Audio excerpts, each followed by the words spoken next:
ওদালগুৰি জিলাৰ মাজবাট আৰক্ষীৰ নিশা অভিযানত পুনৰ গাঞ্জা জব্দ অভিযানত 11 কেজি নিষিদ্ধ গাঞ্জা জব্দ কৰে মাজবাট আৰক্ষীয়ে মাজবাট আৰক্ষীৰ গোপন অভিযানত মাজবাটৰ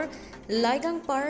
গাঁৱৰ পৰা জব্দ হয় গাঞ্জাখিনিৰ ব্যৱসায়ৰ লগত জড়িত এজনক আটক কৰিছে আৰক্ষীয়ে আটকাধীন লোকজনৰ গৃহতে মজুত কৰি ৰাখিছিল গাঞ্জাখিনি আৰক্ষীয়ে আটক কৰা গাঞ্জা ব্যৱসায়ীজন হৈছে মাজবাট থানা এলেকাৰ লাইগাংপাৰা গাঁৱৰ বৃন্দাবন নাৰ্জাৰী ওৰফে বিন্ধা বুলি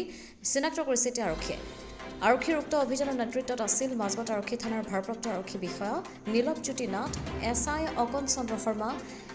এছআই আফছৰ আলী আৰু আৰক্ষী বেটেলিয়নৰ জনসকল জব্দকৃত গাঞ্জাখিনি আন্তঃৰাষ্ট্ৰীয় অনুমানিক বজাৰ মূল্য প্ৰায় 5,50,000 টকা ঘটনা সন্দৰ্ভত মাজবাট আৰক্ষীয়ে গোচৰ ৰুজু কৰি অব্যাহত ৰাখিছে তদন্ত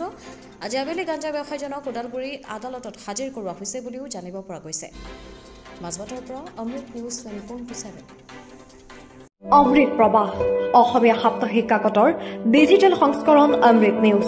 সত্যৰ সন্ধানত অমৃত নিউজ